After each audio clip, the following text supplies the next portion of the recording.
Life, mental health, rare disease. That's what Never Give Up is all about. This podcast is a companion to my blog, pkujournal.com. I'm Kevin Alexander, and I've been a professional storyteller for over 20 years. I'm also an adult living with the rare disease phenylketonuria, or PKU. Since 2012, I've been traveling the world advocating for PKU, newborn screening, and rare disease awareness. Living with a rare disease can be a heavy burden. So, on this podcast, I share thoughts, reflections, and stories to motivate you on your journey.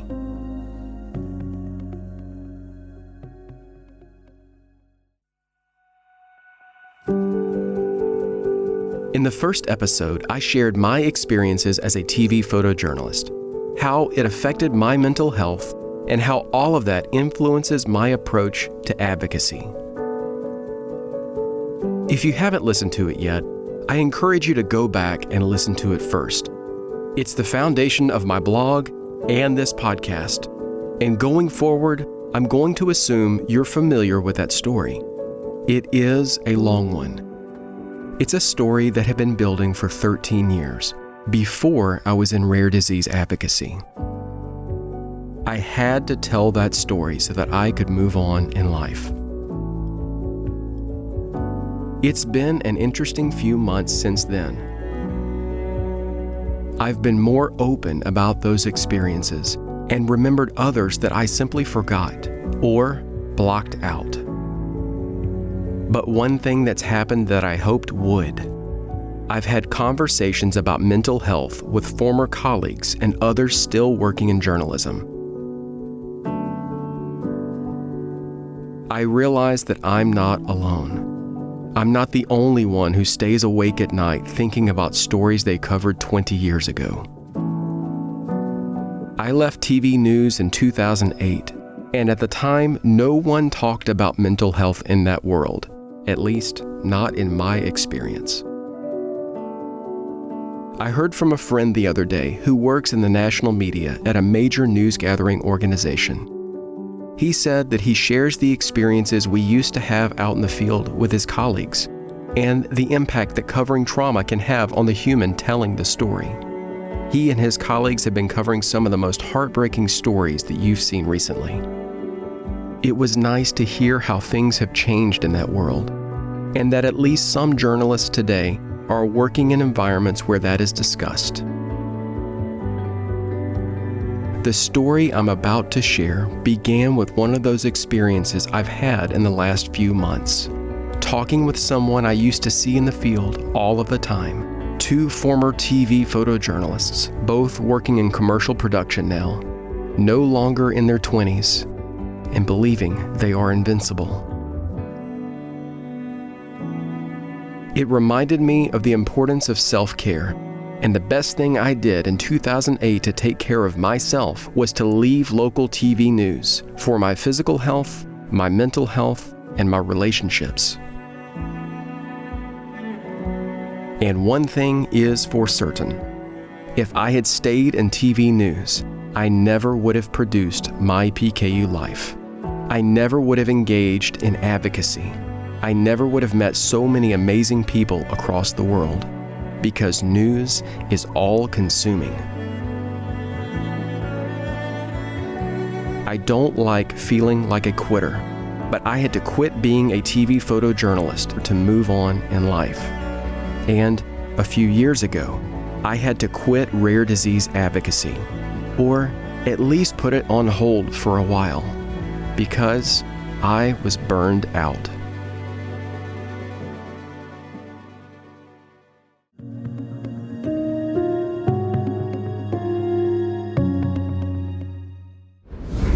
I I want to take a moment and tell you about a few organizations that are a crucial part of my rare disease journey. The National PKU Alliance was founded in 2008 by concerned parents and grandparents of those with PKU. It has become a leading voice for the PKU community. With its emphasis on advocacy, fundraising, and research, the NPKUA has been improving lives at the grassroots and national levels. In 2023, it celebrates 15 years of making a difference. The National PKU Alliance, on a mission to cure with passion to thrive. Visit npkua.org to learn more about this amazing organization. In 2019, I joined the board as vice president of the then newly formed Louisiana Metabolic Disorders Coalition. PKU is just one of many metabolic disorders. Our group represents them all. We are working at a grassroots level to improve the lives of all affected by metabolic disorders in the state of Louisiana. By coming together, supporting each other, and sharing our experiences, we are making the burden of living with our rare disease a bit lighter. Visit louisianamdc.org for more info about our group. Many people my age with PKU grew up with the PKU News newsletter. In the last 35 years, much has changed. PKU News now provides How Much Fee, Cook for Love, and Family Camp. But what hasn't changed is their commitment to supporting our community. This year, PKU News will launch Flock, a new app and research platform that will redefine care and research for PKU and similar disorders. I'm going to be signing up to be a beta tester of Flock, and I'm excited to share what I learned. Learn more at flock.org. That's FLOK.org. I'm eager to learn more about other rare diseases. If you represent, volunteer, or are otherwise involved with an organization in the rare disease community, reach out to me. My contact info is in the show notes. Tell me more about your rare disease and what your organization is doing to help your community. I'm always eager to learn more about other rare diseases and to get new ideas about how I can serve my community better.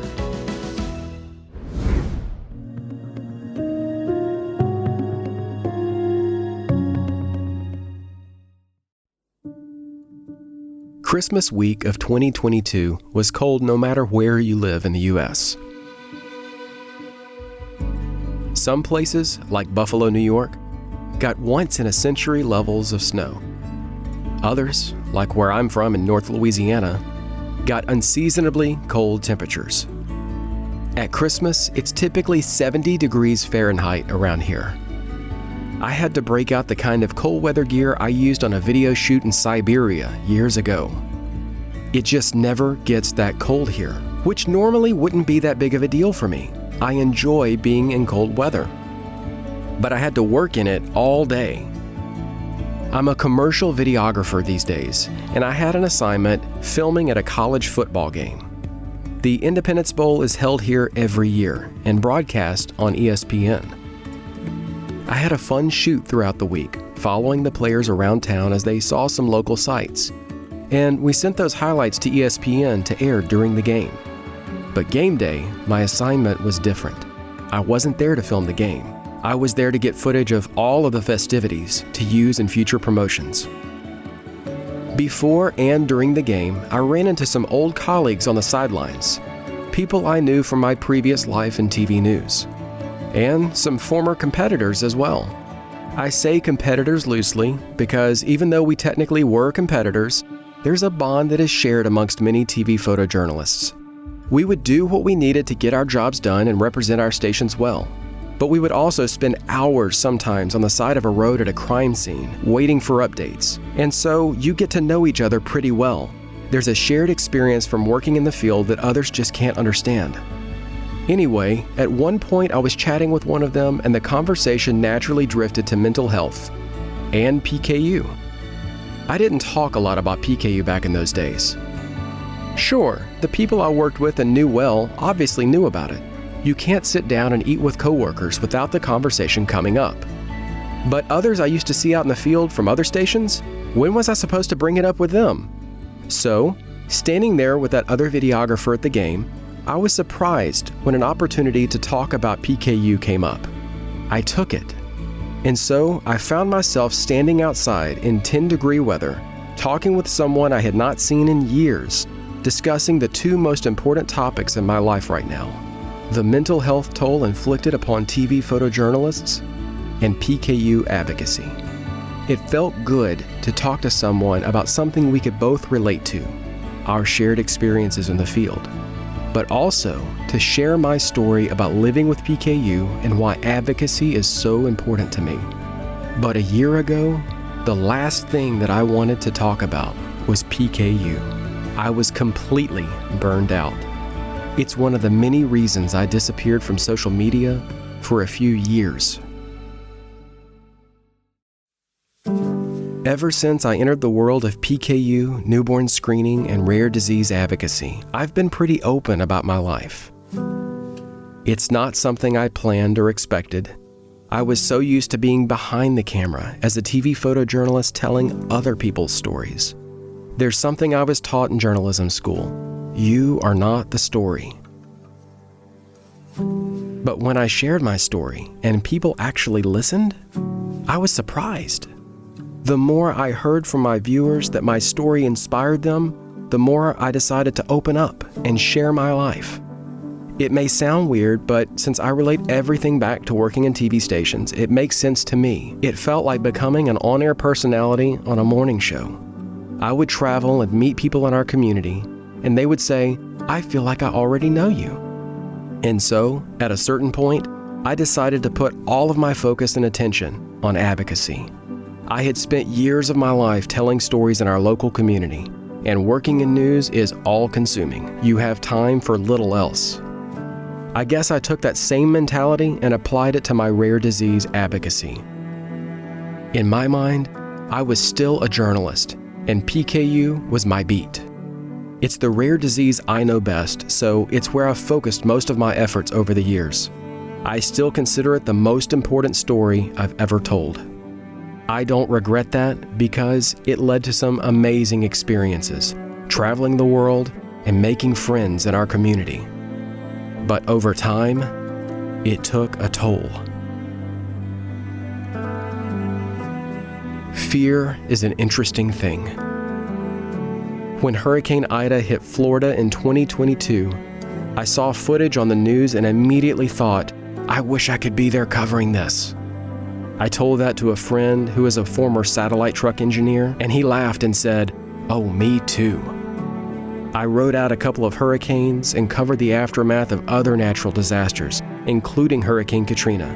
So, walking in that world isn't new to me. I'm not afraid to cover a hurricane, but I'm terrified of letting people down. I have this little voice in my head that just screams at me, "You're not doing enough."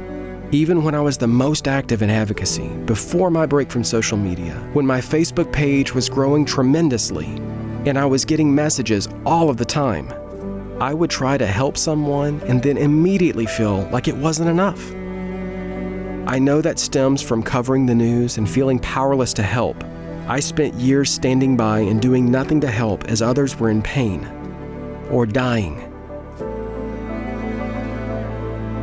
So, when I got involved in PKU advocacy, I realized that I could finally help and make a difference. But that little voice in my head wouldn't leave me alone. It seemed like no matter what I did, it didn't feel like I was doing enough. So I pushed myself more, trying new PKU media projects, constantly engaging on social media, saying yes to everything, until I ran out of energy. I was completely burned out and didn't even want to talk about PKU anymore.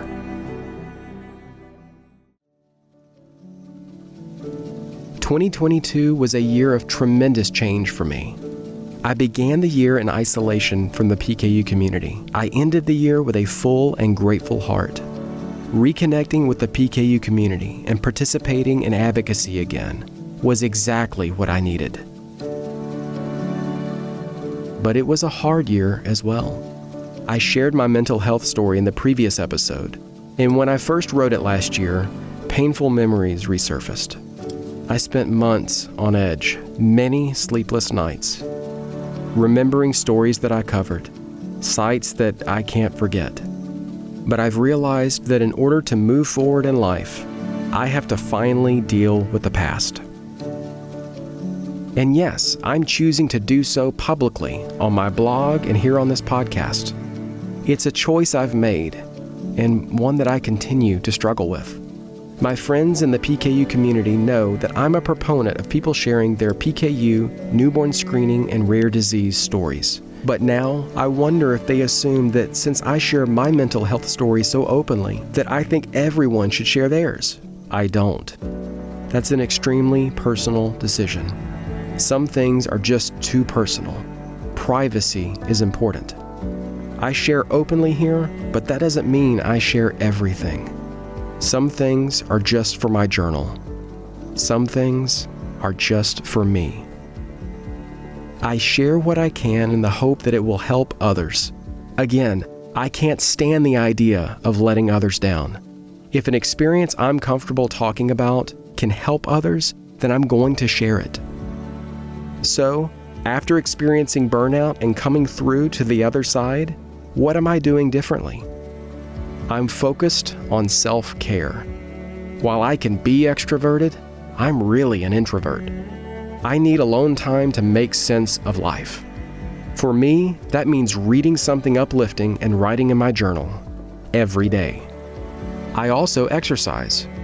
At different times, depending on how busy I am, I'm either going for walks, practicing yoga, or getting in an intense exercise. I'm also rediscovering what it means to have a hobby. Doing something because you love it, not to be productive. For me, that's playing music. I'm a guitar player and almost majored in music. I decided to focus on my other great passion for my career, filmmaking, but music has always remained my first love. Recently, I've returned to my first instrument, the piano. I've played off and on since I was 9. Even if I only have 5 minutes, I need to sit down every day and improvise some music. Burnout is like being stuck in this loop where you're constantly busy, constantly active, but feeling like you aren't getting anything accomplished. Running from one thing to the next, but never being able to appreciate any moment as it is happening. It's how I felt every day when I was working in TV news. Like you're caught up in this machine that won't stop running, and you can't find your way out. But when we treat ourselves as machines that will never break down, and not human beings who need rest to thrive, we are speeding toward a cliff. I share these stories here so that others won't make my mistakes. I have lived for most of my life with that mistaken belief that I am a machine that can keep going forever. All of that caught up with me in 2022. I chose to be open about my struggles. I chose to be vulnerable in public, even if that means making others feel uncomfortable, because I want to destroy the lie that we are unbreakable machines. Every human being has their limits. I've seen that up close for over 20 years. Everyone has the capacity for burnout and breaking down.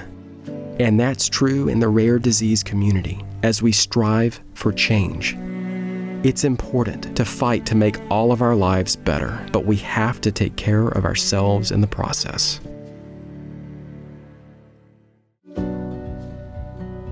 "2023 is the 60th anniversary of newborn screening in the United States.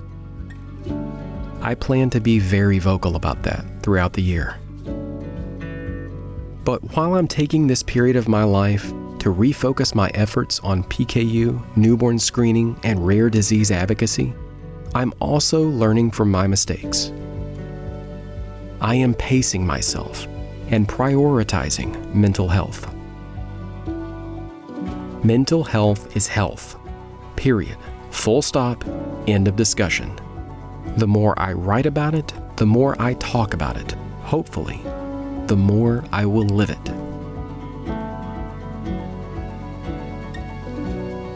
Whatever area of the rare disease community you find yourself in, whatever passion keeps you up at night planning and dreaming, whoever you are fighting for, take care of yourself. We don't just need you for what you can do for this world. We need you for who you are, most importantly. So, take care of yourself, and I pledge to do the same.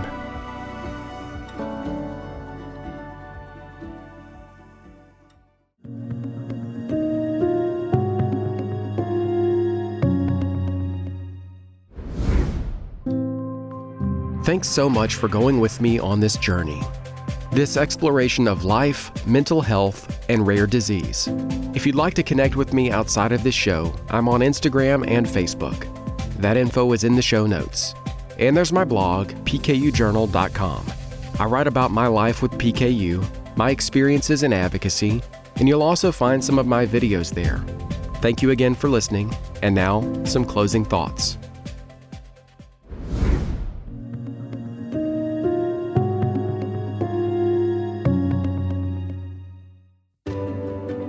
As a writer, sometimes you write for yourself, and sometimes you write for others. Most of these episodes begin as articles on my blog, and I write them for myself. But when I shared this story with my friends in our community, I was surprised at how many of them could relate. We're either fighting to make our own lives better with our rare disease, or we're fighting for someone else. But we are all fighters. And that daily grind of the fight, whether it's fighting to get insurance coverage for your rare medications, or you're fighting for legislators to act on behalf of our community, or you're fighting to raise funding for research, or you're fighting to get new rare diseases added to the recommended uniform screening panel, or you're fighting against the fear and insecurities that come along with always being the outsider in almost every social situation. We are all fighting. We didn't choose this fight, but it's one we have to keep fighting, whether for someone we love or for ourselves. But please, remember to take care of yourself so you can be there for those who need you and love you the most. We are a community, and we all need each other. And never, never, never give up.